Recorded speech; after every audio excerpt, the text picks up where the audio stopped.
O caso clínico de hoje é uma paciente feminina, 15 anos, entorse de tornozelo esquerdo, dia 28/2/2020, agora, esquiando nos Estados Unidos. Ela foi atendida na urgência, realizado radiografia do joelho, perna e tornozelo, todos sem fratura. A conduta inicial tomada pelo nosso colega foi uma bota imobilizadora com carga zero. A paciente retornou ao Brasil 3 dias após a sua lesão, passou em consulta com a bota e sem carga com par de muletas. No seu exame físico, demonstrou um discreto aumento do volume do tornozelo esquerdo, sem deformidades, e uma dor localizada na região anterolateral do tornozelo esquerdo. Você tendo uma história dessa paciente, eu vou chamar um R3 ou um R2. Caio, que está aparecendo aqui para mim de R2. O que você pediria? Você tendo um caso desse, qual exame você pediria de início? Então, o que você tem que suspeitar dessa paciente? Uma lesão ligamentar, conforme a aula, talvez de um tíbio talar anterior, um complexo ligamentar mais anterolateral e anterior. Eu pediria as 3 incidências do raio-x do tornozelo. As 3 incidências, como a gente falou, a gente já tinha salientado que as 3 incidências estavam sem alterações. A primeira incidência seria qual? Essa qual AP, uma radiografia. Qual o nome dessa incidência? AP do tornozelo. Okay. A segunda? A segunda é a Morton e a terceira é o perfil. Mortis, perfeito.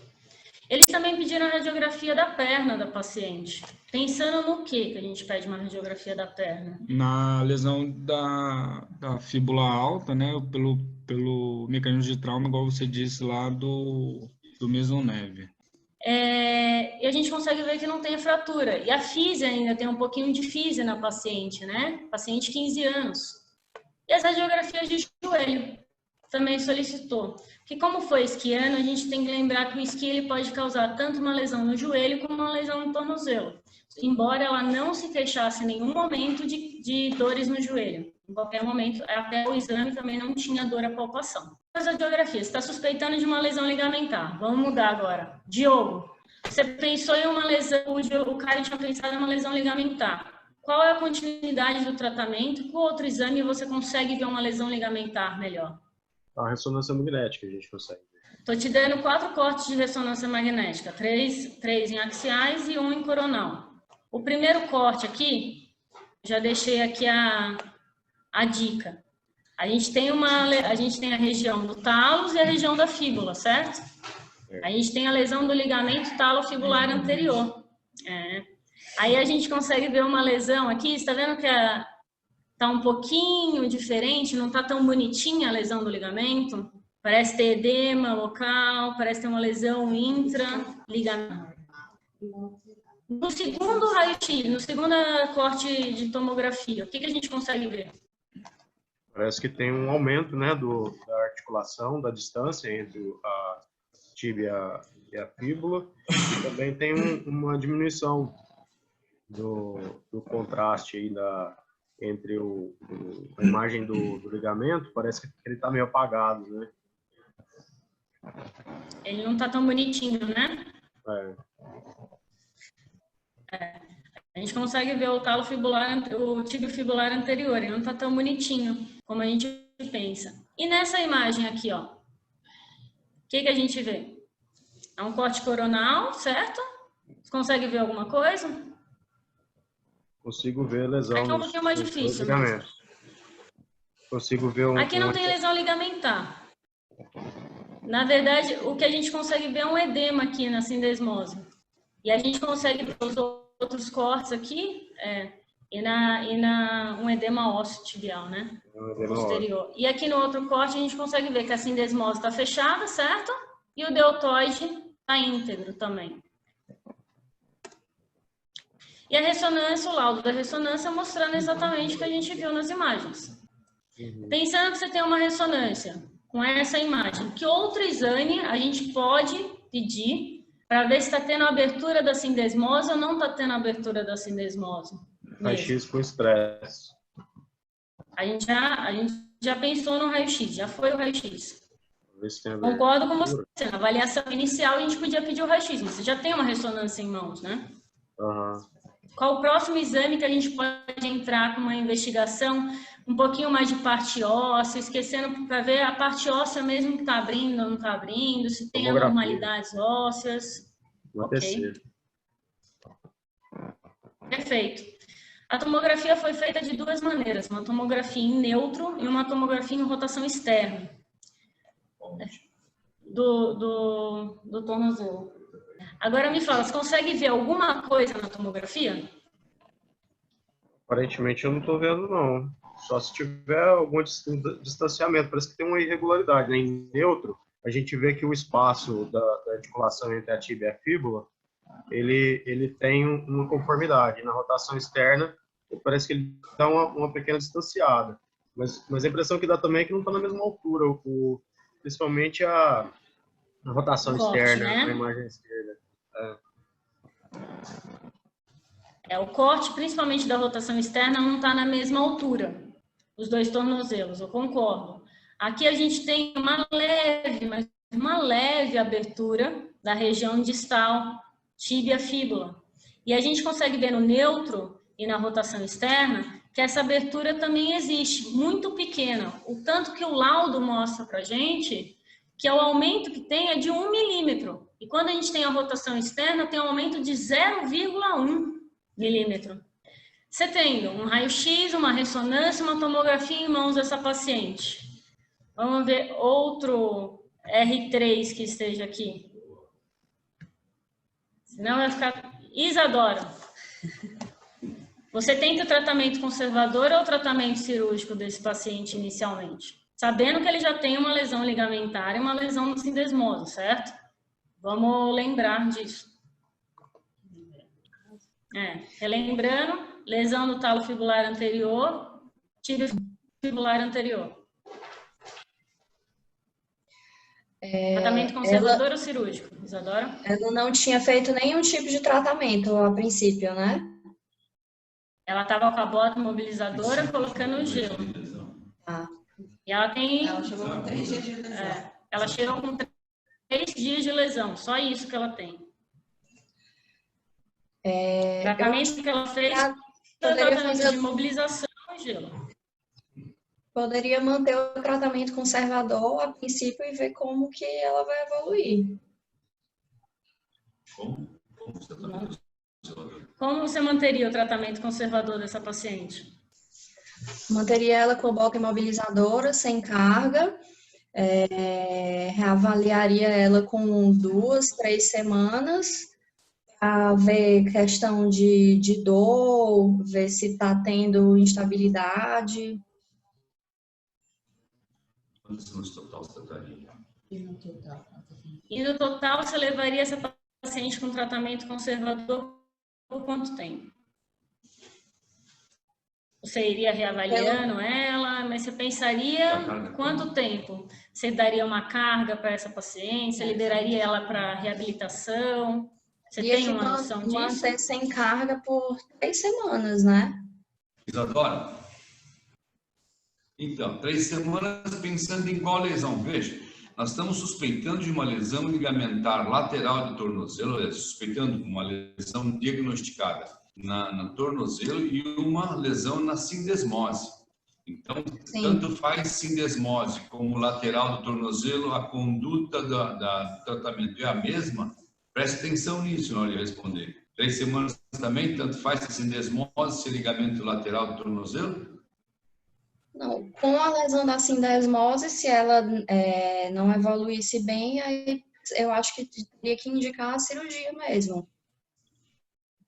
Tá bom, mas quanto tempo você espera um tratamento conservador de uma lesão da sindesmose para saber que ela evoluiu bem ou evoluiu mal? Quanto tempo você deixa sem carga? De bota e de muletas? Eu acredito que 2 a 3 semanas no máximo, mas não tenho certeza. Chama o Lucas. Lucas Torreão. Oi. O que você acha? Você concorda com a Isadora? Não concorda, se entra em tratamento conservador, qual tratamento conservador? Entraria direto com tratamento cirúrgico? Então, lesão da... Conservador? Se fosse lesão isolada, né, do complexo lateral, eu pensei, só do tíbio fibular anterior, eu pensaria em conservador. Mas como tem lesão da sindesmose também, e jovem, eu não vi, ela era sobrepeso, alguma coisa assim? Não. Não? 15 anos, não. Magra. Como tem lesão da sindesmose, eu acho que é pensar em tratamento cirúrgico. Tá bom. Me conte uma coisa, Lucas, para que esse festival de exames de ressonância, de raio-x de estresse, de tomo com estresse, esses exames não te fazem nenhuma diferença na conduta? Você está dando assim, já tem lesão da sindesmose, opera. Então, se de repente tem lesão da sindesmose, podia ter parado na ressonância, precisaria ter pedido a tomografia, porque diabos eu pedi a tomografia. E ainda comparativa com estresse e sem estresse. Não sabe a diferença? Você saber, eu acho os folhetos da sindesmose, né? Para você saber como é que é? Quantos folhetos, quantas partes da sindesmose estão lesadas, né? Ok, nós vamos seguir em frente para também não tomar tempo demais. Vamos lá, segue. Vamos lá, o tratamento conservador. A gente optou pelo tratamento conservador com uma bota imobilizadora, sem carga, com uso de muletas por 8 semanas. Mas foi solicitado... Então, veja, agora aproveitando a fala do Lucas, da Isadora, foi optado pelo tratamento conservador por qual motivo? Primeiro que a ressonância mostrava um alinhamento da sindesmose, apesar da lesão do tíbio fibular anterior do interósseo. Qual a preocupação? Fizemos a tomografia porque no raio-x e na tomo dá a impressão de ter uma discreta abertura. Então, o que foi feito? A tomografia comparativa que mostrava que existia apenas 1 milímetro de diferença de uma sindesmose para outra. Quando você coloca a rotação, ou que você força o estresse para abertura, o que você está testando? Se essa lesão ela é, de repente, estável ou não, se ela é uma latente estável, se é uma latente não estável. Se, de repente, ela for estável, você pode partir para o conservador, porque está alinhado, basta tirar a carga por um período muito maior do que seriam as 3 semanas, isso pode variar de 8 a 12 semanas. Então, você faz a tomo. A tomografia mostra que existe 1 milímetro de diferença. Quando aplica-se a rotação externa ou outras manobras, que o Einstein também tem um outro protocolo de tomo, você percebe que a diferença aumentou o quê? 0,1, ou seja, não temos nenhuma diferença. Isso mostra que a lesão, que a sindesmose, apesar da lesão, ela é estável. Portanto, uma menina de 15 anos, com uma lesão estável, alinhado à articulação, documentado com a tomo, e a ressonância mostrando também a integridade do deltoide, porque o deltoide mantém o talos também preso à pinça. Esse conjunto feito, você pode partir para o tratamento conservador no espaço de pelo menos 8 semanas, não menos do que isso, sem carga. E a partir daí é que você depois vai negociar. E a partir daí nós fazemos assim, optamos pelo tratamento conservador, num período de 8 semanas pelo menos, podendo ser expandido para mais ou não, e solicitamos que a paciente voltasse com 5 semanas. Segue. No retorno da paciente em 5 semanas, a gente tem esse exame físico. Uma paciente com uma fossa tibial anterior de 4 cruzes, uma força do extensor longo dos dedos de 3 cruzes, extensor longo do hálux de 3, tibial posterior normal 5 e a força dos fibulares de 4 cruzes. Também apresentava uma sensibilidade diminuída na região do dorso do pé, lateral da perna e na primeira comissura do pé, entre o primeiro e o segundo dedo. Esse quadro clínico, o que a gente pode suspeitar? Cadê? 1R3. Alguém quer falar? Senão eu vou chamar aqui um R3. Eu posso falar. Tá bom. Posso falar, Michel? Pode falar, Lucas. Tá. Você tem aí uma diminuição da força muscular e uma diminuição da sensibilidade. A gente pode pensar, como você falou na sua aula, em uma neurite pós-entorse, né? Lembrando que o dorso do pé vai ser o fibular profundo, né? A comissura entre o primeiro e o segundo superficial e a lateral da perna o sural. né? Tá. Então, tipo, eu O pensaria dorso mais do uma pé é o fibular superficial. A primeira comissura, o fibular profundo. Isso, Tá? isso. Você só trocou. Resumo, qual é a neurite de qual nervo você desconfia mediante esse exame físico? Qual é o nervo que está alterado? Que pode estar alterado? Nome do sujeito. Lucas. Oi? Fibular. Perfeito. Peraí, fibular comum, principalmente. fibular superficial, fibular profundo. Então, como você tem o superficial e o profundo, a gente poderia pensar no comum, né? Você acha que seria até comum? onde Tá. ela tem... teria que ver até onde ela tem uma parestesia para ver se pega na divisão. Tá bom. Mediante esse quadro clínico, qual é a sua próxima opção? Vamos tratar e vamos observar ou você pensaria em algum outro exame? Então, pensando na neurite, né? A gente consegue investigar lesão nervosa. Ou não investigar? A gente pode pedir uma Vamos, eletroneuromiografia. Lucas, nós temos tempo. Oxe, Pode pedir uma demorou, hein? eletroneuromiografia. A eletroneuromiografia foi realizada com 6 semanas. Foi realizada com 6 semanas a lesão, a eletroneuromiografia mostrando a neuropatia. Tem malha desmielinizante, com a corrida da cabeça, tá? Tá. Eles também pediram a ressonância magnética do joelho e da perna, pensando o quê? Aonde a gente consegue ver que está comprimindo esse nervo, tá bom? E a ressonância do joelho e da perna não mostrou pra gente nenhuma fratura, não mostrou nenhum local de compressão, uma ressonância limpa, clara, tá bom? Tanto do joelho quanto da perna. Da perna. A gente solicitou uma avaliação no neurologista com 7 semanas de lesão e mostrou que ele falou que tem a lesão parcial do fibular comum, pode ser possível que apresente uma sequela motora. E orientou a gente estar repetindo a eletroneuromiografia a cada 2 meses para estar acompanhando e prescreveu 3 ampolas de citoneurin. Também pedimos uma avaliação da microcirurgia. Bom. Aqui a gente vai voltar ao seguinte. Veja, a neurologista avaliou o paciente assim que nós tivemos essa eletroneuromiografia e destacou a possibilidade de uma provável sequela motora, o que me preocupou um pouco. Mas eu gostaria de voltar um slide para trás e aqui volta para a eletroneuro. Eu conversei com o Dr. Carlos. Carlos, você está aí, Carlos? Abre seu microfone. Carlos, dá a mão. Oi, professor, estou aqui sim. Está aí, Carlos? Estou aqui sim. E eu pedi a gentileza que ele pudesse, já que dizem que ele é expert em eletroneuromiografia, eu queria que ele desse um apanhado, porque eu particularmente tenho uma certa dificuldade de ler aqui neuropatia primária desmielinizante com degeneração axonal motora. O que efetivamente significa isso? Oficialmente olhando ali, se vocês observaram bem, o tibial anterior ele tem uma extensão, uma força 4/5. Se fosse o fibular comum, como está escrito aqui no laudo, teoricamente o tibial anterior não estaria funcionando, mas ele funciona. Então eu gostaria, se o Carlos pode nos dar uma ajuda para interpretar o que de repente eu posso concluir esse exame, o que esse exame pode me ajudar ou me angustiar em relação ao paciente. Pode falar, Carlos.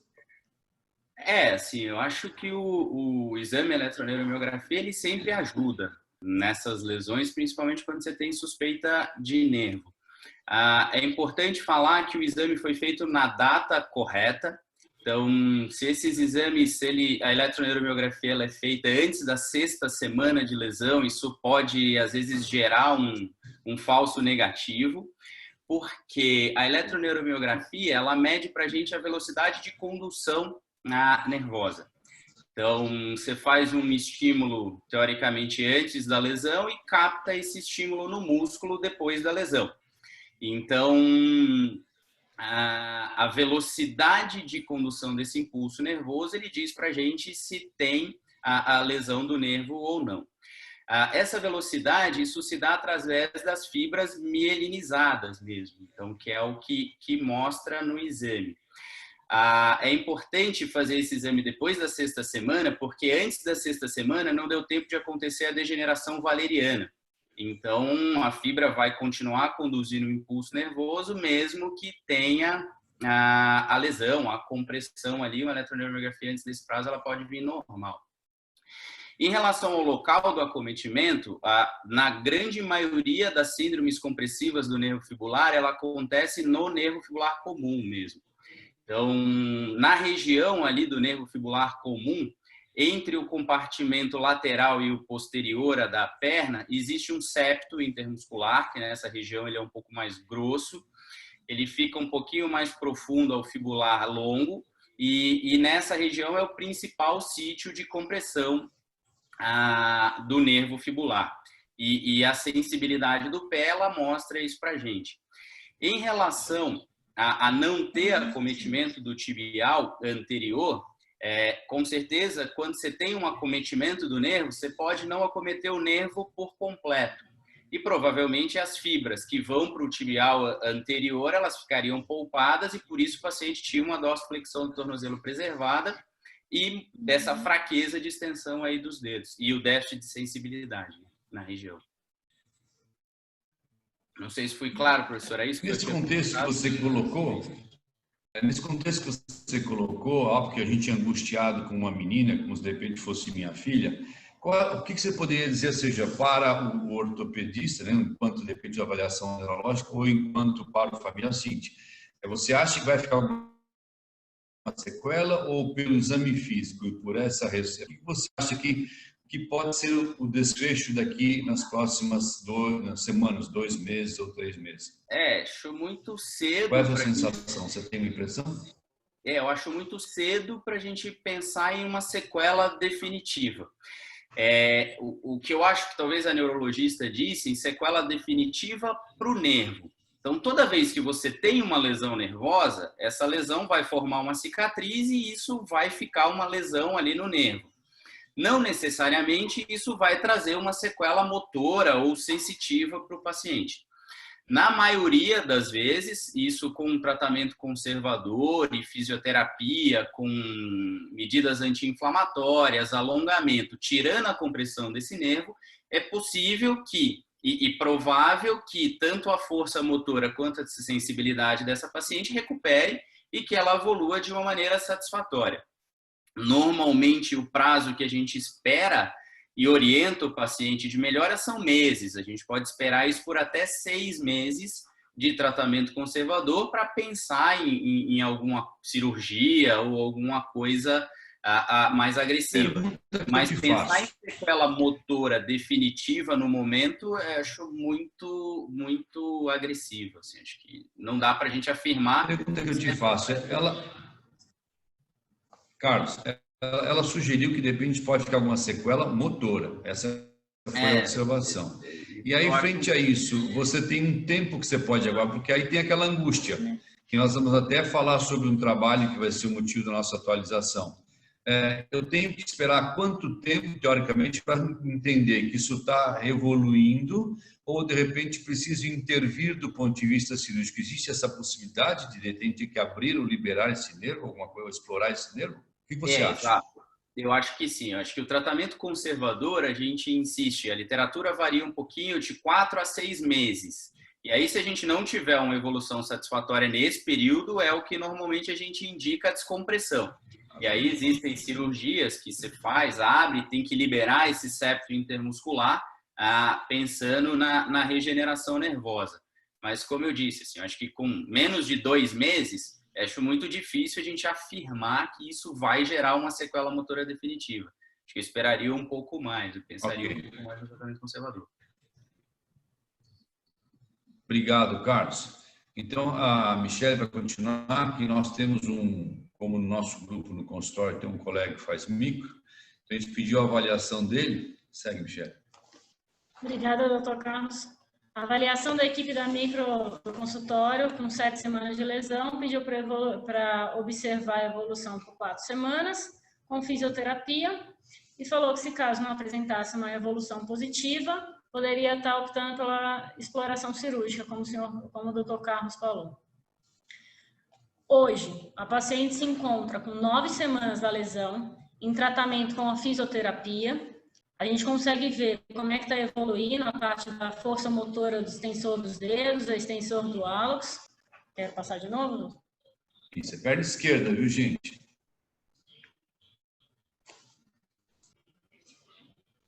Agora sério. Atualidade que a gente trouxe é a lesão nervosa. A lesão nervosa que a gente vai falar um pouquinho só sobre o fibular, tá? O fibular, ele vem de origem do ciático. O ciático vai gerar o fibular comum e o nervo tibial. O fibular comum, ele vai cruzar posterior a cabeça lateral do músculo gastrocnêmio, no septo intermuscular posterior. E ele vai dar origem ao fibular superficial e fibular profundo. Sobre o fibular profundo, pelo compartimento anterior da perna, entre o septo do compartimento anterior e posterior, local onde ele tem o maior aprisionamento, como o doutor falou. E ele tem duas funções: a sua função motora, para o músculo tibial anterior, extensor longo dos dedos, extensor longo do hálux, fibular terceiro, extensor curto dos dedos. E sensitivo, que é onde a gente consegue avaliar no espaço da primeira comissura, entre primeiro e segundo. Lembrando de uma classificação nervosa, a gente tem que lembrar das duas classificações, de Sedon e Sutherland, que eles falam qual é a perspectiva de recuperação também e aonde acontece essa lesão. Se é uma neuropraxia, que tem uma boa recuperação, se há uma lesão que já pega o axônio, que a gente pensa que vai ter recuperação completa também, lesão que vai evoluir lesionando também o endoneuro, perineuro, ou então uma lesão completa pegando o epineuro. A etiologia da paralisia do nervo fibular profundo pode ser por compressões, massas compressivas, pode ser por causas traumáticas, como luxação de tornozelo, e no nosso caso, entorse de tornozelo, uma inversão do tornozelo, ou iatrogênicas, como a gente pode ter em casos de prótese de quadril. O quadro clínico que a gente espera é uma alteração da sensibilidade da primeira comissura, uma fraqueza da eversão do pé e da dorsiflexão do pé e dos dedos. A continuidade da investigação pode ser por via radiográfica, para a gente ver se tem alguma fratura, tomografia, ver se tem algumas alterações ósseas, ressonância, para a gente investigar o local dessa compressão, se tem alguma massa comprimindo, e a eletroneuromiografia, para localização, gravidade e para a gente acompanhar a recuperação. O tratamento não cirúrgico, mais optar, porque a gente vê um retorno parcial ou até total do fibular com o tempo, mas tem que orientar o paciente a impedir certas coisas que podem gerar o aumento da lesão, como ficar agachado, cruzamento das pernas. Você pode entrar com órtese e fisioterapia para ajudar esse paciente. E o tratamento cirúrgico fica mais no caso de uma lesão que ela teve uma evolução muito rápida ou quando você não tem um sinal de melhora em torno de uns 3, 4 meses. A gente pode optar por alguns tratamentos, como reparo primário, reparo com enxerto, se for alguma massa de compressão, fazer a ressecção dessa massa ou até transferência do tendão tibial posterior. Um outro trabalho também de 2016, mostrando essa lesão do nervo com a lesão do tornozelo, a incidência disso ainda é desconhecida, mas ele relata que 86% dos pacientes que tiveram entorse evoluíram com alguma lesão do nervo fibular. E ele fala que essas anormalidades, a condução era do nervo fibular profundo, superficial ou comum, por entorse com inversão, mecanismo de inversão. Há um trabalho, de 2014, de uma criança de 9 anos que evoluiu com a paralisia do nervo fibular depois de uma lesão de entorse leve. A fisiopatologia que ele fala para a gente pode ser por alongamento, onde a gente vai ter um sintoma neurológico quase que imediato à lesão, pode ser por um entorse de alto grau, fraturas, ou por compressão, contusão, que seriam lesões neurológicas mais tardias, onde a parte muscular posterior e lateral vão causando a compressão do nervo. As causas que ele ressalta são gestos mal feitos, meias muito apertadas, ou então causas traumáticas como a inversão. E ele fala que durante o seu estudo, o seu artigo, ele não teve nenhum caso que não teve a lesão total. Nenhum teve lesão total, todas foram parciais, variáveis, tá? A clínica, como a gente já tinha informado, era a fraqueza do tibial anterior, uma dificuldade na marcha devido à fraqueza dos extensores do dedo e da dorsiflexão do pé, uma sensibilidade alterada no território do nervo fibular, e ele fez o acompanhamento com radiografias, ressonâncias, ultrassom e a eletroneuromiografia. Ele fala que o tratamento, a recuperação completa, está no período entre 3 semanas até 6 meses do entorse, com o tratamento com anti-inflamatórios não esteroidais, fisioterapia e alguns tratamentos que ele também optou pela aplicação de plasma rico em fatores de crescimento. E a cirurgia foi optada quando tinha 3 a 6 meses após a lesão, sem evolução, sendo que ele falou que a melhor taxa de sucesso era quando você fazia a abordagem até 6 meses, não passar de 6 meses. A conclusão do trabalho para a gente foi que a gente tem que lembrar os médicos que entorse de tornozelo, durante a avaliação inicial e durante o acompanhamento desse paciente, a gente tem que examinar lesões nervosas possíveis, no caso, lesão do nervo fibular. A gente tem que avaliar e acompanhar esse paciente. Com base nesse estudo, um outro grupo, em 2017, fez um novo trabalho, pegando 4 pacientes com lesões combinadas de entorse com neuropatia do fibular e acompanhou esses 4 pacientes por 6 anos. Todos esses 4 pacientes, o que eles tinham era lesão da membrana interóssea na ressonância magnética. Eles tinham ou a neuropatia de forma aguda ou tardia. As lesões que ele falava podia ser como o autor do artigo anterior falou, por tração. A lesão causou uma liberação do líquido articular proximal, da sindesmose proximal, que gerou a formação de um cisto ganglionar. Esse cisto fez o aprisionamento, fez a compressão do nervo. E ele ressalta o caso de uma paciente, uma mulher de 25 anos, que teve o entorse do tornozelo esquerdo em outubro de 2016, evoluindo com uma dor no dorso, que estendia até a região proximal da fíbula. Um inflamento de baixo grau do ligamento talofibular anterior. 2 meses após a lesão, ela apresentou a queda do pé. No eletroneuromiografia fibular profundo, com lesão leve do nervo fibular superficial. A ressonância dela, o que a gente consegue ver é a formação do cisto ganglionar, e aqui na imagem sagital a gente consegue ver o cisto ganglionar comprimindo o nervo fibular. E a lesão que a gente consegue ver também do ligamento, tá bom? Essa paciente, ela persistiu com o pé caído e após 2 meses eles fizeram a cirurgia. Eles ressecaram a superfície sinovial da cápsula tibiofibular superficial e fez a descompressão. E aí a paciente evoluiu com a melhora do caso. Obrigada, gente. Então, senhores, a colocação desse caso, na verdade, para a gente finalizar, é basicamente a gente passar a prestar atenção numa coisa que, particularmente para mim, é rara. E a literatura que a gente observou exatamente não existem grandes casuísticas, são alguns relatos de caso da associação de um entorse tornozelo, ou seja, uma lesão baixa, associada a uma alteração neurológica que, na verdade, me pegou desprevenido. Porque na avaliação inicial parecia tudo em ordem, na 5ª semana me aparece uma alteração neurológica. Então, a intenção disso é mostrar a realidade do caso e mostrar, de repente, a importância de a gente documentar e avaliar, ou seja, pensar na alteração neurológica toda vez que a gente tiver uma torção de tornozelo. Gostaria de lembrar se alguém tiver alguma pergunta. Na verdade, doutor Rui, assim, não é nem uma pergunta, é só para falar que a eletroneuromiografia, ela é um exame muito bom, dá bastante o diagnóstico, mas ela é muito operador dependente, assim. Então, pela eletroneuromiografia que o senhor mostrou, ela é muito bem feita, ela dá a localização, mas a grande maioria das eletroneuromiografías que a gente pega por aí, elas são de péssima qualidade e às vezes elas até nos atrapalham mais do que ajudam. Então, uma coisa que a gente costuma usar e que na prática funciona muito bem é o sinal de Tinel. Então, a gente vai fazendo a dígito-percussão da região do território do fibular e aonde dá o choque mais intenso é onde a gente identifica essa lesão, essa compressão. E no tratamento conservador é muito importante que esse Tinel seja progressivo.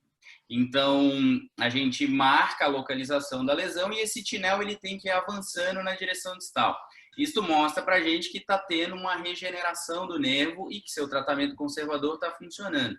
Então, isso nos dá uma ideia se a gente vai abordar mais cedo, se a gente pode esperar um pouco mais. Por exemplo, no Mário Covas a gente nem tem mais eletroneuromiografia, a gente não consegue fazer. Então, eu acho que o exame clínico, às vezes, ele nos ajuda. Claro que se você tiver uma eletroneuromiografia muito boa com alguém experiente, ela vai, com certeza, nos ajudar, mas não é o que a gente vê na maioria dos casos por aí. É verdade. Tanto é que eu perguntei ao colega da coluna, um colega neurologista, e eles me indicaram, o pessoal da neuro tem sim lugares específicos. Ela fez particularmente num desses bons centros, que é o do Einstein, porque exatamente eles falam que essa eletroneuro pode ser um fator, de repente, de complicação na sua conduta, mostrando que cada vez mais a gente tem que trabalhar em equipe multidisciplinar. Acho perfeito isso. Professor Edson, pode falar. Eu só queria fazer uma pergunta. Eu não estou enxergando aqui, não aparece mais a imagem, né? Não sei se vocês estão ouvindo. Estou aqui. Tá. Nós estamos aqui, ó. Estamos ouvindo. Então tá bom. Procura eu aí. Aqui muita gente, deve ter umas 200 pessoas. Não, mas não aparece nada, não sei o que aconteceu aqui. Bom, eu só queria saber, essa paciente, ela veio a apresentar essa parestesia, né? Ela não foi uma coisa que parece que já estava. Será que não foi? Ela foi feita aquela imobilização com o RoboFoot? Você sabe se foi com o RoboFoot, foi com gesso? Porque esses tipos, o RoboFoot principalmente, ele é meio rígido, não é não? Não poderia ter sido uma apraxia por RoboFoot? Na idade, professor, tamanha estranheza que me deu, eu já tinha checado, a bota imobilizadora sempre ficou frouxa, mesmo quando ela veio dos Estados Unidos. Então a gente questionou, falei, pode ser algum trauma direto. Na hora que o esqui torceu, ela bateu a parte lateral da perna e machucou o nervo.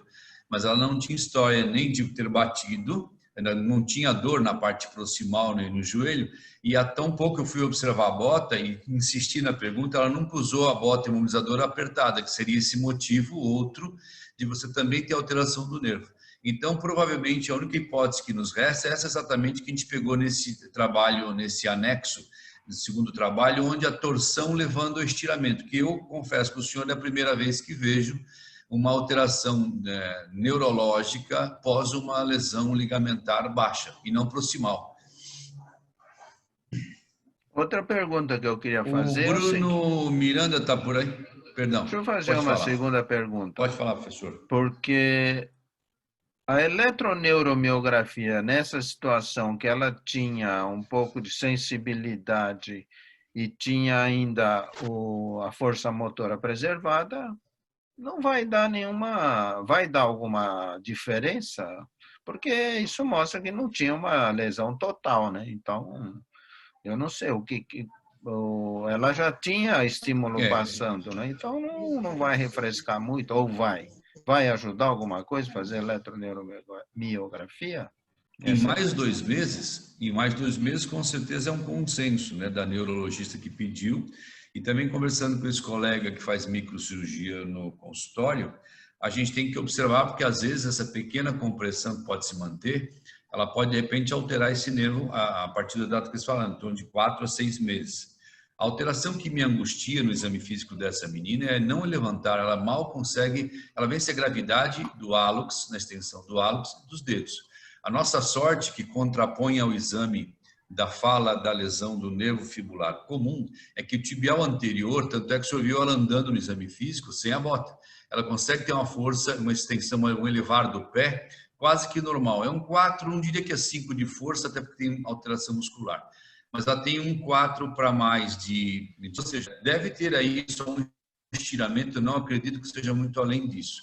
Mas a preocupação que a gente tem quando lê na literatura, e acho que a Michele não enfatizou aqui, a maioria dos pacientes todos evoluíram bem, mas uma parte desses pacientes foram submetidos à liberação, à exploração do nervo.